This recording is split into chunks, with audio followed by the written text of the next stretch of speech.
민수기 1장 1절에서 4절까지입니다. 민수기 1장 1절에서 4절 말씀을 해석하도록 합니다. 이스라엘 자손이 애굽 땅에서 나온 후 둘째 해 둘째 달 첫째 날에 여호와께서 시내 광야 회막에서 모세에게 말씀하여 이르시되 너희는 이스라엘 자손의 모든 회 중 각 남자의 수를 그들의 종족과 조상의 가문에 따라 그 명수대로 계수할지니 이스라엘 중 20세 이상으로 싸움에 나갈 만한 모든 자를 너와 아론은 그 진영별로 계수하되 각 지파의 각 조상의 가문에 우두머리 한 사람씩을 너희와 함께하게 하라. 아멘. 할렐루야. 아멘.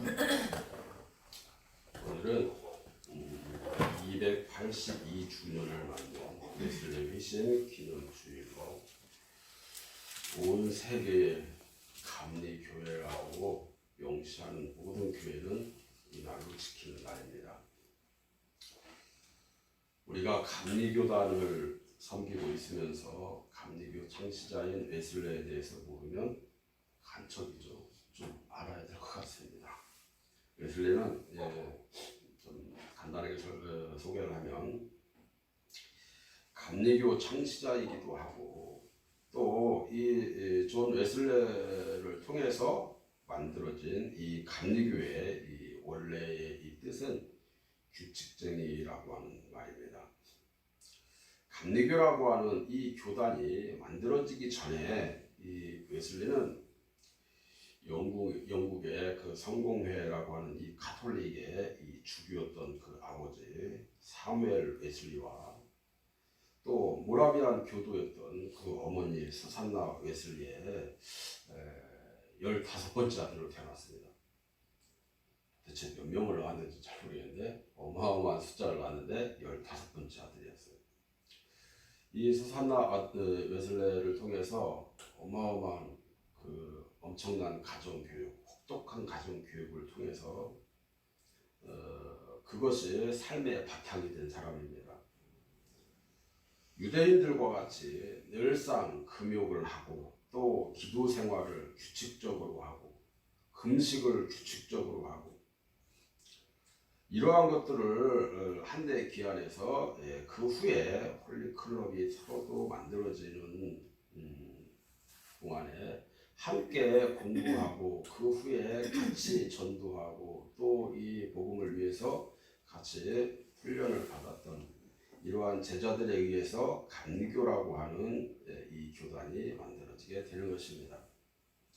그래서 이 감리교라고 하는 말은 영문으로 메토디스트 처치라고 하는 말인데 이 말이 규칙쟁이라고 하는 소리입니다. 그래서 뭐 영어로 말하면 뭔가 막 유식하고 막 뭔가 있어 보일 것 같지만요, 결국에는 규칙쟁이라는 소리입니다. 그래서 이 규칙이 매우 엄격한 이 교단인 이 감리교가 만들어지게 되는 것인데 웨슬레는 이 당시에 자신이 얻은 이 많은 이 교육과 이 경험들을 바탕으로 거리에서 말을 타고 다니면서 대학생들에게 전도를 합니다. 또 어른 시민들 뭐 할 것 없이 많은 사람들을 만나면서 복음을 전했습니다. 여러 가지 사건들도 많이 있었지만은 웨슬레의 이 인생을 전환할 수 있는 아주 획기적인 사건이 하나 있는데 그것이 영국의 어떤 한 거리의 올더스케이시라고 하는 이 거리에서의 성령 체험입니다. 사실 이것이 그냥 한마디로 한축적으로 이야기하면 한 번에 끝난 걸로 이야기하지만 사실은 그렇지 않습니다. 한 몇 년에 걸쳐서 이 체험들이 계속 이어지게 되는 겁니다. 물론 기록자들을 통해서 그렇게 이제 기록하고 있는지는 모르겠지만은 어쨌든 이 성령 체험을 통해서 그의 인생이 완전히 달라지게 됩니다. 지금까지 말씀을 선포했던 것들이 대폭 수정이 되는 어마어마한 역사를 이루게 되는 거죠. 그래서 어쩌면 이 감리교가 성령으로 정말 뜨겁고 사회 일치 운동과 이 전도가 굉장히 뜨거운 종교가 된 것인지도 모릅니다.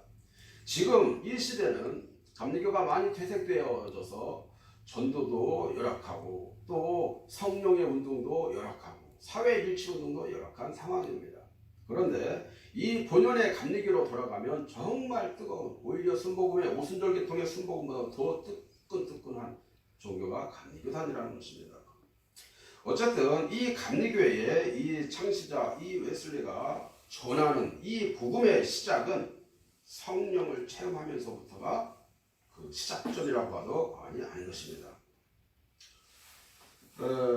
그래서 우리에게도 하나님 나라를 구하는 우리가 가장 먼저 해야 할 것이 뭐냐? 성령 체험이라는 겁니다.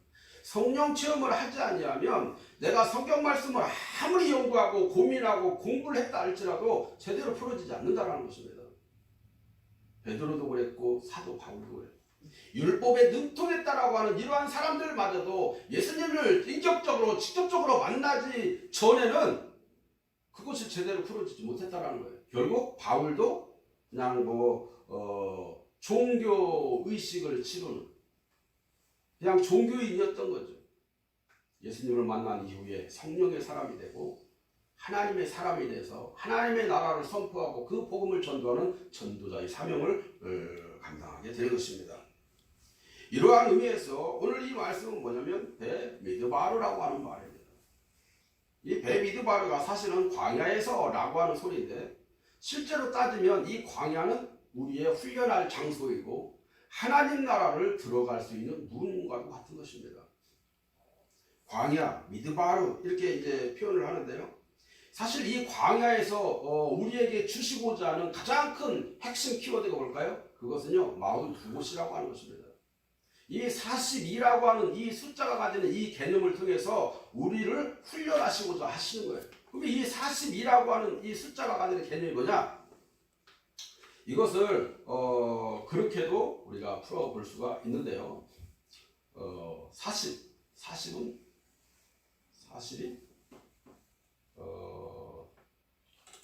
제가 이제 다른 식으로 풀어봤는데 달레트와 4가 달레트고 2가 베트입니다. 이 두 개를 합치면 어떤 식이 되는 거냐면 달레트는 문을 가리키는 말이고 베트는 집을 가리켜요. 집은 하나님의 집을 말하는데 하나님의 집으로 들어가는 문의 역할을 하는 것이 40이구나. 이걸 우리가 볼 수가 있어요. 이것을 또 다른 쪽으로 이렇게 풀어볼 수가 있는데 그건 어려우니까 이제 여기까지만 하겠습니다. 어쨌든 이 광야를 통해서 이 문을 통해서 우리가 반드시 겪어야 하는 이러한 과정이 미드바르다 말이에요. 이 민수기는 사실 이 광야에서 다양한 훈련을 통해서 하나님의 백성을 만들어가는 이 과정을 담고 있는 내용입니다. 그래서 오늘 이 웨슬레이 회심 기념 주일인 만큼 광야에서 준비하신 이 하나님의 계획이 성령으로 웨슬리에게 어떻게 전달되어져서 감리교라고 하는 이 거대한 교단이 만들어졌는가와 또 이렇게 이 감리교라고 하는 이 교단으로 전하면서 그 교도들에게 어떻게 우리가 이 훈련을 감당해야 하나님 나라 백성으로 설 수 있는가, 이러한 것들을 우리가 잘 들으면서 하나님의 음성을 듣기를 원합니다.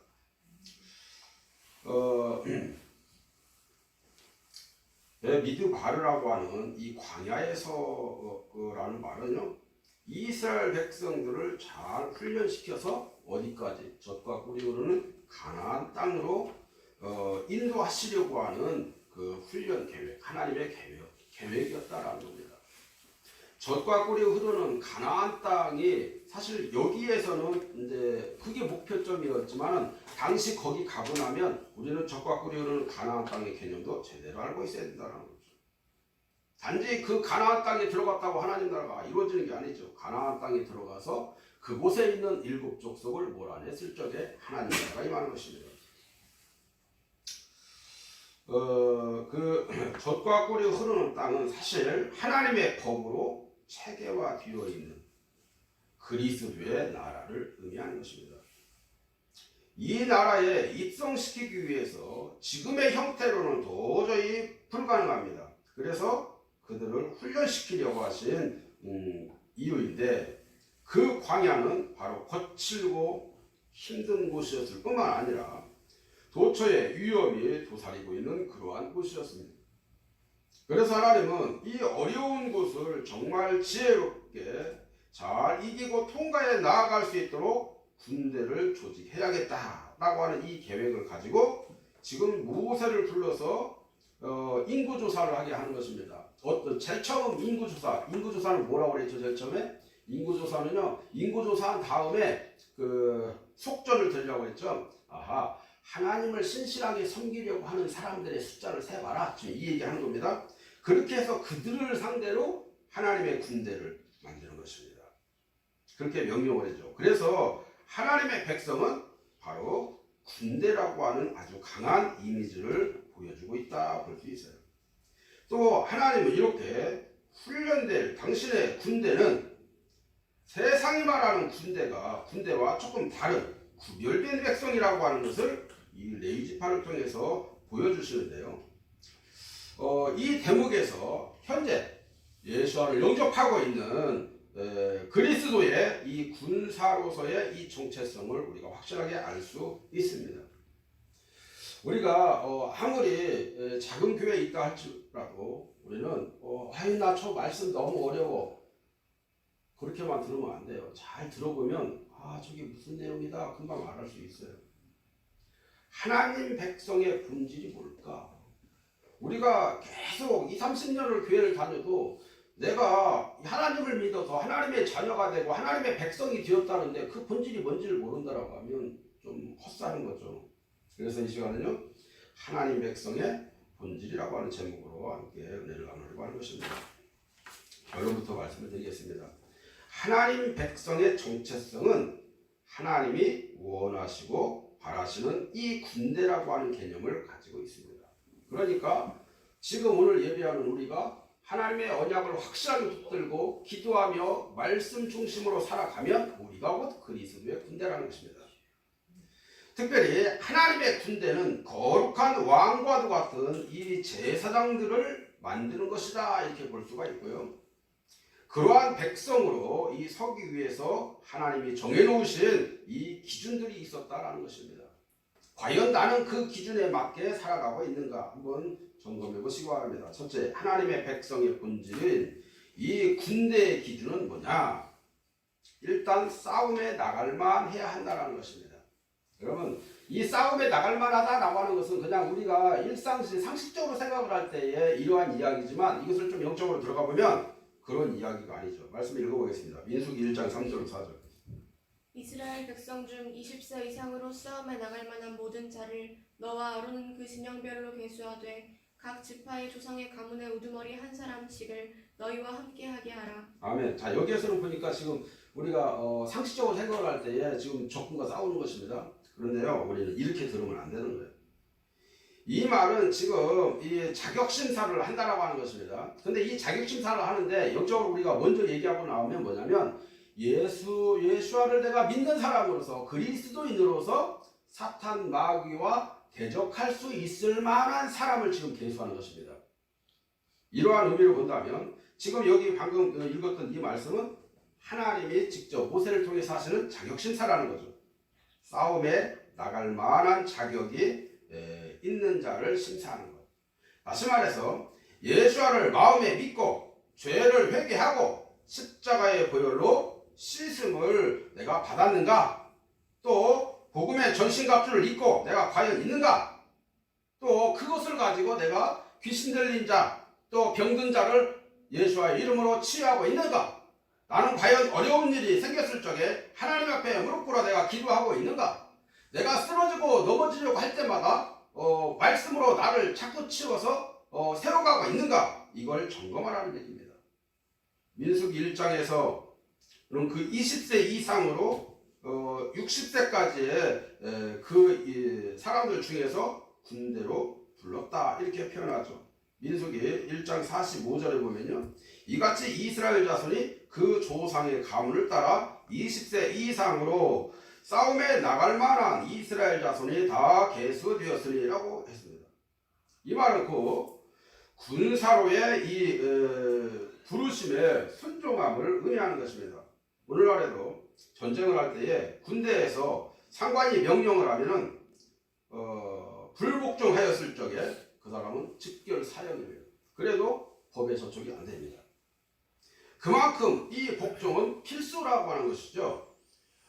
그런데 군대에서 이러한 것이 없어져 버린 요즘 군대는요, 상사가 얘기해도 잘 말을 안 듣습니다. 그러다가 보니까 막 군대가 이상해져 버려요.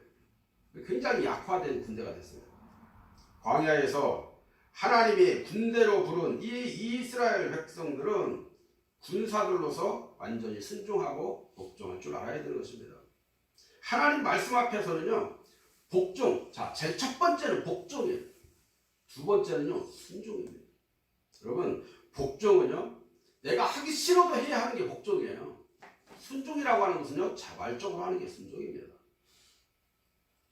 광야에서 거의 무너지고 말았을 때에 그것이 불순종 때문이었음을 이 사람들은 확실하게 알았어야 됩니다. 하나님은 우리의 살아가는 인생 이 광야에서도 여러 가지 형태로 부르고 계십니다. 맨 먼저 우리를 성도로 부르시고, 직분자로 부르시고, 예배자로 부르시고, 중보 기도자로 부르시고, 선교사로 부르시고, 사역자로 부르시고, 목사로 부르시고, 사부로 부르시고, 심지어 기도하는 자로 부르시고, 각 지역에서 알게 모르게 숨어서 기도하는 기도자로 부르시고, 추수 때에 추수할 일꾼으로 부르시고, 날마다 우리 하나님은 우리를 부르셔서 당신 나라의 백성으로 삼아가기를 원하고 계신다 이 말입니다. 그래서 부르심에 합당한 삶을 산다라고 하는 것은 바로 이러한 이야기입니다. 두 번째, 오직 하나님께 충성하는 자가 그리스도의 군사가 될 수 있습니다. 마태복음 25장 21절 한번 읽어보겠습니다.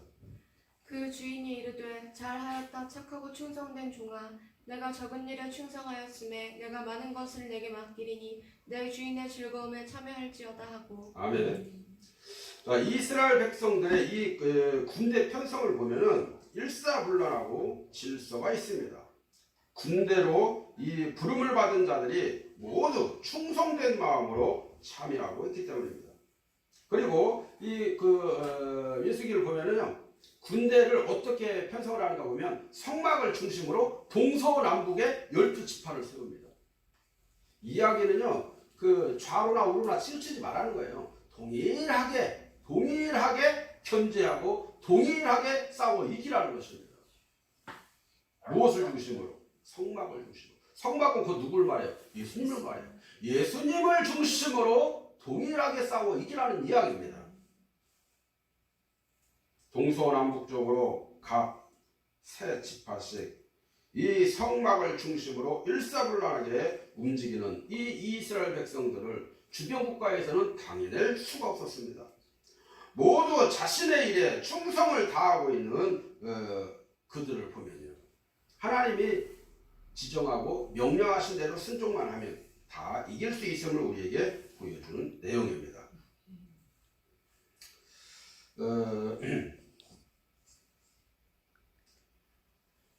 하나님은 우리가 아무리 작은 일을 맡았다 할지라도 그 있는 자리에서 충성을 하면 굉장히 기뻐하십니다.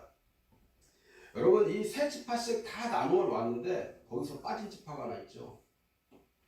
레위 지파입니다. 레위 지파가 나 빠졌다고 의기소침하고 절대 안 그랬습니다. 굉장히 당당했습니다. 왜? 하나님의 일을 맡은 자들이거든요. 이와 마찬가지로 자기 있는 자리에서 최선을 다하고 충성을 다할 때에 하나님이 기뻐하시는 거예요. 내가 이 일을 하고 있는데 저 사람이 삐드삐드 놀고 있어. 그 사람한테 뭐라고 할 게 아니라 나는 내 위치에서 열심히 하면 되는 것입니다. 하나님의 즐거운 잔치에 참여할 수 있다라고 하는 것은 현재 나 있는 위치에서 최선을 다하고 있다는 얘기입니다. 마지막 때에 예상되는 이 환난과 핍박에서일지라도 충성을 다하게 되면 생명의 멸류관을 우리를 위해서 준비되었다. 계시록 2장 10절은 말하고 있습니다.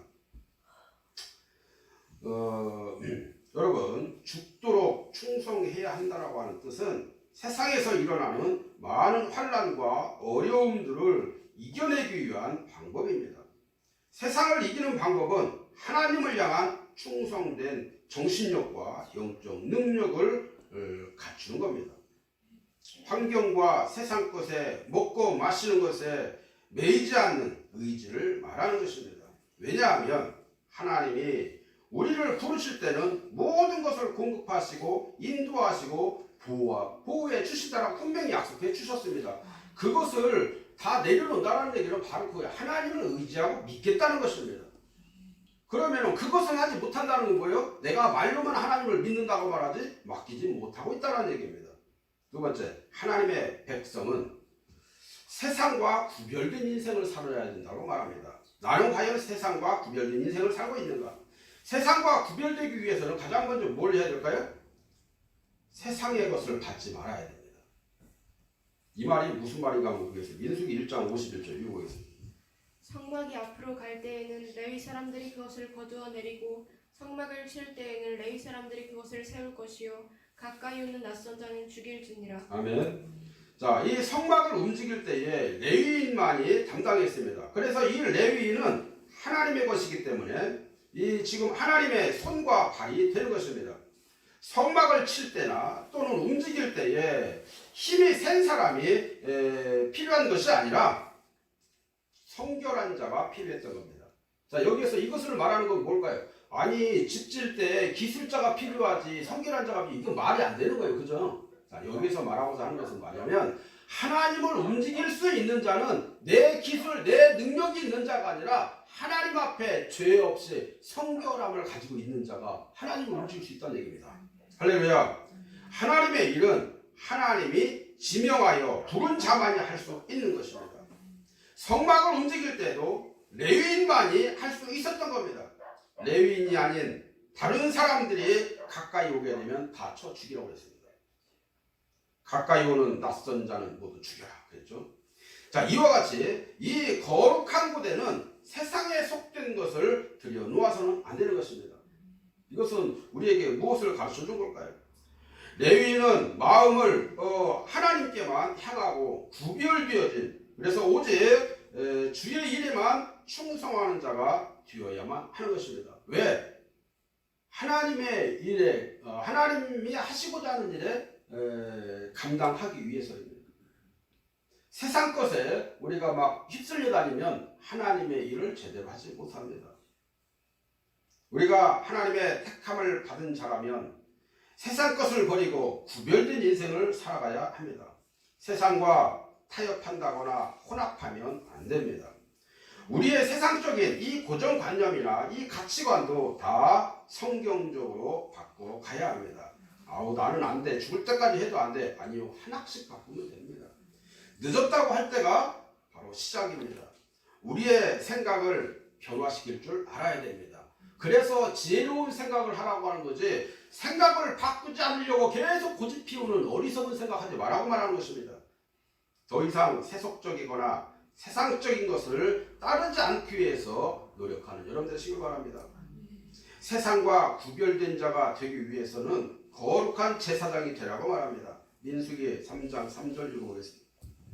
이는 아론의 아들들의 이름이며 그들은 기름 부음을 받고 거룩하게 구별되어 제사장 직분을 위임받은 제사장들이라. 아멘. 자, 이 성수에서 항상 특별한 옷을 입고 또 봉사하고 성막 밖으로 나갈 때는 성수에서 입었던 이 옷을 입은 채로 나가지 못했습니다. 이 사람들은 거룩한 자들로서 세상과 구별되었다라고 하는 것을 보여주기 위해서입니다. 단지 보여주기 위해서 그랬을까요? 우리에게 가르쳐주기 위함입니다. 우리들 역시도 제사장들이고 또 예배자들이 있기 때문에 세상과 뭔가 구별된 인생을 살아야 하는 것입니다. 우리의 마음을 오직 하나님께만 두어야 하는 이유예요. 그러므로 우리는 항상 자기를 부인하고 십자가를 지고 또 주님을 기준 삼아서 따라가야만 하는 것이 우리의 사명이 됨을 믿으시기 바랍니다. 그것이고 구별된 삶이요 좁은 길을 가는 삶을 믿으시기 바랍니다. 그러나 세속적인 이 그리스도인들은 마음을 세상에 두고 살기 때문에 교회도 좋고 세상도 좋다고 말합니다. 심지어 다른 종교도 구원이 있으니까 괜찮다고도 말합니다. 예술이라고 하는 이름으로 세상에서 인기 있고 유행이라고 하는 것을 교회에 도입해서 전도를 효과적으로 하면 얼마나 좋겠냐고, 얼마나 멋지겠냐고 말하는 사람도 있습니다. 한마디로 세상의 가치관을 교회에 도입하자는 것이죠. 교회의 법으로, 하나님의 법으로 해결이 안 된다고 세상법으로, 사회법으로 해결하려고 하는 어리석은 사람들도 있습니다. 괜찮은 것 같기도 하고 좋아 보이기도 하고 하지만요, 그곳에는 거룩함이 없습니다. 그것이 문제라는 거죠. 세상과 구별이 없는 그것은 거룩하지 못합니다. 세상의 가치는 결코 하나님 나라의 이 가치와 연합될 수 없음을 기억해야만 합니다. 그러므로 우리가 비록 이 세상에 속해서 살아가고는 있지만은 세상의 가치를 추구하지 않고 그것에 물들리지도 않고 구별되고 거룩한 제사장으로서의 이러한 삶을 살아가야 될 줄로 믿습니다. 세 번째로 하나님의 백성은 하나님 안에서 한 몸으로 연결되어 있어야 합니다. 주님과 한 몸이 되기 위해서는 첫째, 회막이 중심이 되는 신앙생활을 해야 합니다. 민수기 2장 2절을 읽어보겠습니다. 이스라엘 자손은 각각 자기의 진영의 분기와 자기의 조상의 가문의 기호 곁에 진을 지되 회막을 향하여 사방으로 치라. 아멘. 하나님이 임재하시는 이 회막을 중심으로 이스라엘의 진영을 치라고 하는 겁니다. 진영 가장자리에 하나님을 중심으로 이 세 지파씩 이 동서남북으로 쳐라 그랬었죠. 하나님을 중심으로 진을 치면 매우 안정적이고 조직적이고 효율적인 진영이 되는 겁니다.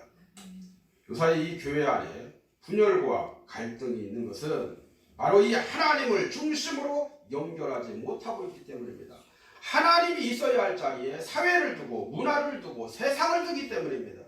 우리가 하나님을 중심에 모시고 연결시키기만 되면 성도들 각자가 소속감을 갖게 되고 또 단결력도 증가해서 한마음 한뜻으로 서로 연합을 이루어갈 수 있게 되는 것입니다. 하나님이 우리를 늘 간섭하시고 동행해 주시기 때문에 매우 삶이 안정적이고 효과적인 교회가 될 수도 있습니다. 여러분 시편 23편 4절에 보면요, 내가 사망의 음침한 골짜기로 다닐지라도 해를 두려워하지 않을 것은 주께서 나와 함께 하시니라. 주의 지팡이와 막대가 나를 안위하시나이다 하고 했습니다. 이와 같이 어떠한 상황이 와도 쓰러지거나 넘어지지 아니하고 또 안전하게 하나님의 보호하심 아래 있게 되는 것입니다. 그러므로 항상 하나님의 중심으로 사는 저와 여러분 되기를 바랍니다. 주님과 한 몸이 되기 위해서 두 번째는요, 예수와를 삶의 가장 우선순위로 두고 살아갈 줄 알아야 하는 것입니다. 고린도전서 12장 12절로 13절 말씀을 보도록 하겠습니다. 몸은 하나인데 많은 지체가 있고 몸에 지체가 많으나 한 몸임과 같이 그리스도도 그러하니라. 우리가 유대인이나 헬라인이나 종이나 자유자나 다 한 성령으로 세례를 받아 한 몸이 되었고 또 다 한 성령을 마시게 하였느니라. 아멘. 지금 이 신약 시대에는 좀 더 구체적으로 연결시키고 있지만은 지금 이 예수를 믿는 우리의 이 정체성은 몸은 하나님이 하나라고 하는 거예요. 몸이 하나라고 하는 거예요. 다시 말하면 회막과 이스라엘 군대 이 진영을 보면은 더욱 쉽게 이해할 수가 있는 겁니다. 그리스도와 우리와의 관계가 바로 이 구약의 회막을 중심으로 하는 이 군대 진영에서 그 개념이 출발한다라고 하는 걸 알아야 됩니다. 자, 여기에서 회막은 아까 말씀드렸던 것처럼 예수와이십니다. 그래서 이 바울은 전체를 하나의 몸으로 본 것입니다. 삼위일체 하나님을 한 하나님으로 보는 것과 같은 원리이죠. 전체를 몸으로 보고 그 몸 안에 여러 지체가 있다라고 하는 거죠. 자, 여기에는 지금 유대인이나 헬라인이나 한국 사람이나 미국 사람이나 뿐만 아니라 모든 족속이 다 포함되어 있음을 알 수가 있습니다. 그 몸의 머리가 바로 예수와이신 것이죠. 골로새서 1장 18절 말씀 보겠습니다. 그는 몸인 교회의 머리시라. 그가 근본이시요 죽은 자들 가운데서 먼저 나신 이시니 이는 친히 만물의 으뜸이 되려 하심이요. 아멘. 자, 교회의 머리가 예수와이시고 우리는 몸의 지체가 되는데 이것은 서로 따로따로 독립적으로 노는 것이 아니라 유기적인 관계로 이루어지고 있다라는 이야기입니다. 그러므로 오늘 우리는 머리가 되시는 이 예수께서 명령하시는 이 말씀대로 움직여야 건강한 인생이 된다라는 거예요. 광야에서는 회막을 통해서 하나님이 멈추라 하시면 멈추고 가라 하시면 갈 수 있는 아주 철저하게 충성하는 군대, 이 진영대로 이렇게 갖추어서 있을 때에 건강한 이스라엘 백성들이 되었던 거죠. 마찬가지로 예수와의 말씀에 따라 우리도 군사답게 움직여야 합니다. 그래서 바울은 우리를 그리스도의 군사라고 기록하고 있는 겁니다. 오늘날 우리를 영적인 군사로 부르시기 위해서 하나님은 광야에서 군대를 모집하셨다는 것을 기억해야만 합니다. 그러므로 우리는 하나님의 소유된 백성이고 거룩한 제사장이고 영적인 군사로 부름받았다라고 하는 것이 우리의 정체성임을 알아야 합니다.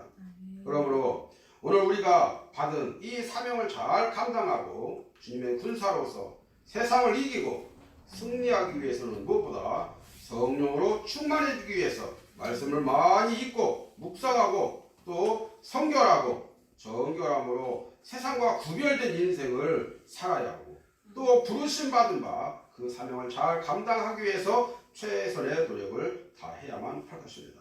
그러면 사랑하는 여러분, 우리가 하나님의 백성의 이 본질을 회복해서 이 세상에서 일어나는 크고 작은 이 문제들과 다양한 이 세속의 이 문화들을 순간순간 말씀으로 이기며 살아가야 할 줄로 믿습니다. 그러기 위해서 더욱더 하나님과 하나가 되고 오직 하나님께만 충성을 하며 살아갈 수 있는 저와 여러분들이 다 되어야 할 줄로 믿습니다.